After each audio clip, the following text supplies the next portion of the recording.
There's been a long-running effort by the big tech companies in Silicon Valley to convince Americans that they need to strap expensive devices to their faces in the name of augmented reality. The idea is that instead of just looking at the world and the people in the world like a normal person, you can instead overlay information in real time over everything you see. Because who wants to look at the world, right? The world, who wants reality? Who wants the world and like the earth and all of the splendor of nature and the universe? Who wants any of that? We need to spruce it up a little bit. So you can look at like sports scores while you're outside on the beach. You can answer text messages without pulling out your phone. No matter where you go, you can have an app right in front of your face, floating in front of you. Now, most people spend 10 hours a day looking at their phones already, but big tech says we need to pump those numbers up. We need to make sure that we are using their products literally every waking moment of the day. Those very few hours of autonomy and independent thought and actual engagement with the physical world that most people get these days, even that has to be claimed by our Silicon Valley overlords. They see that as a problem. The fact that we still have any of that, the fact that we have 2 hours a day when we're not looking at screens, that's like they're saying that we got to get those 2 hours. We can't let them have the 2 hours. They want it all of it. That's the idea. And inside the bowels of Silicon Valley marketing departments, you can tell that they've never been totally sure about this pitch and how to go about it. They understand how unnatural all of this sounds. So they've always done their best to paper over kind of the nerd factor, the loser factor of needing to have this screen in your face at all times in order to make augmented reality seem cool. So 12 years ago, for example, Google unveiled its first big augmented reality product called the Google Glass. But the centerpiece of their demo was not some overweight guy secretly scrolling through the internet as he sat alone on his sofa. Instead, Google decided to portray Google Glass as the product of choice for skydivers and daredevils who, for some reason, want to broadcast extremely low-quality video of their jumps over the internet. So here's a few snippets of the demo, which we can conclusively say 12 years later is a textbook example of trying way too hard. Here it is, watch. That looks like the view down. It looks like a long way down. Yeah, you can turn it sideways. Oh yeah, there's the ballpark. Good, stop here. Yep. Yeah, Moscone Center. I got a visual on you. You know, it's pretty exciting. Hopefully they landed.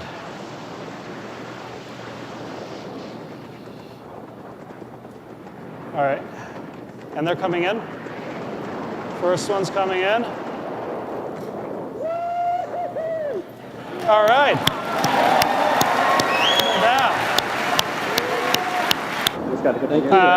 And you know, there's only one good way down the side of a building. Have fun. It's pretty high up there if you haven't been up there before. Don't try this at home, kids. These are trained professionals. All right, now we got to get down there. Want to unplug me? All right, here they're going. Oh, wait, that one, whoa, no, we're on the third, okay. So you can picture the marketing meeting that led to this. They knew they had a weird kind of nerdy product. They knew that nobody wanted to wear this outside. It's an aesthetic nightmare. So they decided to pay some people to jump out of an airplane while they're wearing Google Glass, and then they rappel down the building like they're in a Mission Impossible movie, and they race around with it on bikes, and they do everything possible to make you forget about the actual product, which does precisely one thing during this whole demonstration. It streams an extremely blown-out, low-quality video over the internet. It does what a $20 webcam would do, basically. Needless to say, Google Glass was a failure. Google shut down the entire product line shortly afterwards, but big tech was not deterred. A company called Oculus started releasing their own headsets before they were bought by Meta. And these headsets were not designed simply for augmented reality, but also for virtual reality. This means that you put VR goggles on your face. They completely then replace your normal vision. They don't simply complement what you see in the real world, although they're all capable of doing that as well. In many cases, these VR goggles can completely replace the physical world that you're looking at. Now, to market these VR headsets, Meta went in exactly the opposite direction of Google. Instead of trying to desperately appear cool, Meta decided to be as aggressively weird and creepy as they could possibly be. It was a bold marketing strategy, we must say. To give you an example of what it looked like, here's how Meta announced one of their exciting new VR software updates a little over a year ago. The point of this new update was to announce that within the Metaverse, which is the company's VR universe, people will soon be able to see each other with legs. So pretty soon they'll have legs. That's the big update. They'll no longer be floating heads with no limbs. And to announce this breakthrough, Mark Zuckerberg struts out with his VR legs while his adoring audience, still legless, applauds enthusiastically and tosses confetti in the air. It's like a real-life Black Mirror episode. Here it is, watch. There's one more feature coming soon that's probably the most requested feature on our roadmap. Legs. Legs! I know you've been waiting for this. I think everyone has been waiting for this. But seriously, the legs are hard, which is why other virtual reality systems don't have them either. And the perceptual science behind this is actually quite interesting. And we discovered early on. So you see, the little people are overjoyed that the founder of their VR world has legs now. Maybe one day they too will have VR legs. Now, the Metaverse, needless to say, was an unconditional failure. When it was announced, Citi valued the Metaverse at $13 trillion. That's how much value they said it could bring to the world. 13 trillion. But after it launched, nobody used it. The most popular platform in the Metaverse had just 38 active users every day. Horizon Worlds, which was supposedly the killer app for the Metaverse, reportedly made just $470. That's $470 and 0 cents total. Like, you could make more money if you filmed yourself lighting random objects on fire and uploaded it to YouTube. And Meta spent like $40 billion on this.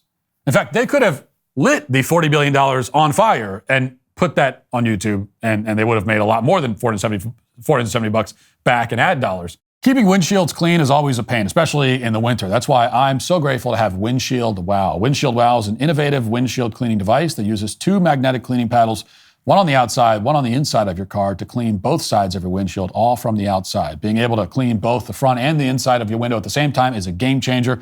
Wish I had one of these years ago. Seriously, all you got to do is just push around the outside paddle, and the inside follows automatically, leaving your windshield squeaky clean. We had a pretty big snowstorm here in Nashville, and with all the dirt and salt piled up on the road, washer fluid just couldn't get the job done. Luckily, I had a Windshield Wow in my trunk to save the day. That's what's awesome about Windshield Wow. It's so easy to throw these in the back of your car, so you can always have a clean windshield.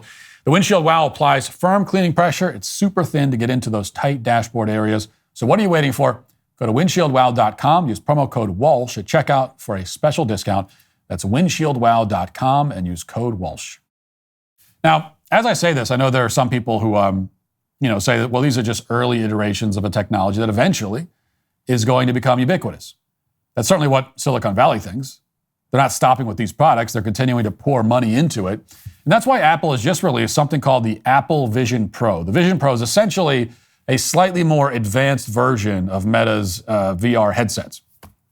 So it's a giant hunk of metal and plastic that you put on your face. It tracks your hands. It allows you to interact with virtual apps. So you may have seen videos of people, influencers, using this thing in public, and here's what that looks like. Watch.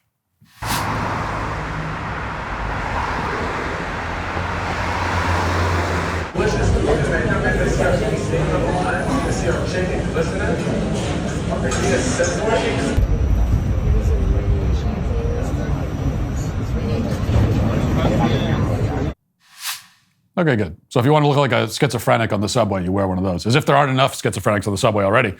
Watching these clips, it's not hard to imagine that very soon we'll be reading reports about Apple Vision Pros being ripped off of people's faces while they type away at the invisible keyboard in the sky. And these things cost $3,500, by the way.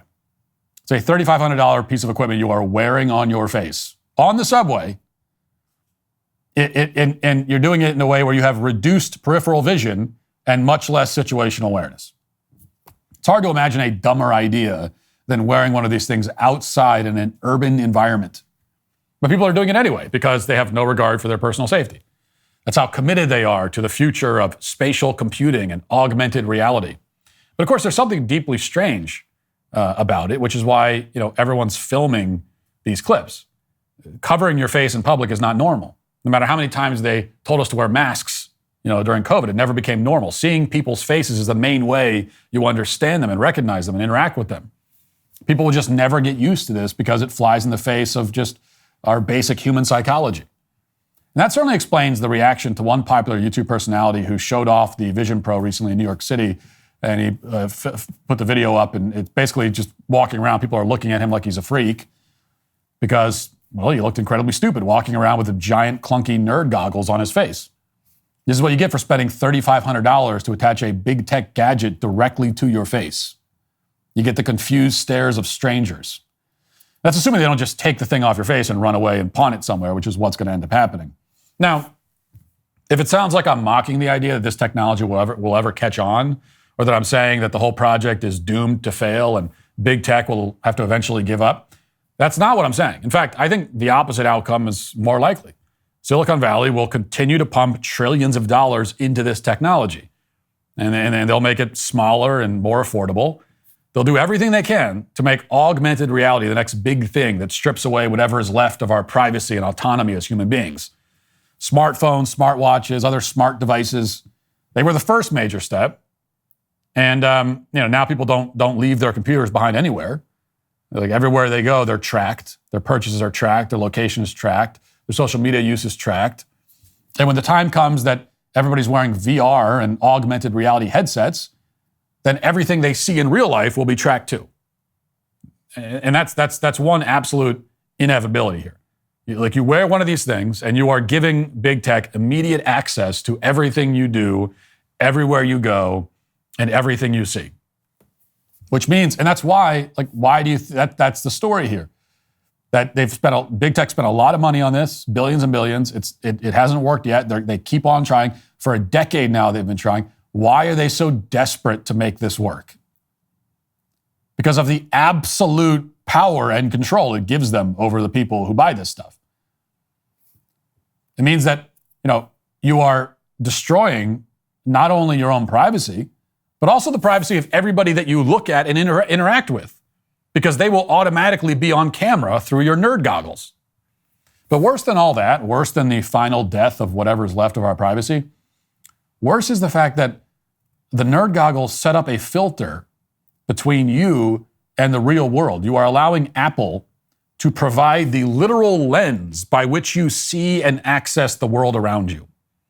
We already have a major problem of big tech through its algorithms determining in large part how we perceive the outside world and what we know about the outside world. So that they are already able to shape that through their algorithms. But the nerd goggles will be the final step. They'll put the last nail in the coffin of our independent perception of the world. Should that happen, it'll be another giant, probably irreversible step towards a dehumanizing and basically unlivable dystopia. People become more distant, disconnected, more tech-dependent than they already are, therefore more depressed and anxious and joyless than they already are. There will be nowhere anyone can hide from the all-seeing eye of Silicon Valley oligarchs. And that's why they're so obsessed with getting this technology off the ground. And that's why they've spent billions and billions and billions of dollars to make their dark dystopian dream a reality. And they'll spend billions more until it happens. And that's why the Apple Vision Pro and all other devices that want to block out your surroundings and make you exist in some artificial big tech constructed world are today canceled. Thanks for checking out this video. If you'd like to listen to my full podcast on the go, you can check out The Matt Walsh Show on Apple Podcasts, Spotify, or wherever you get your podcasts.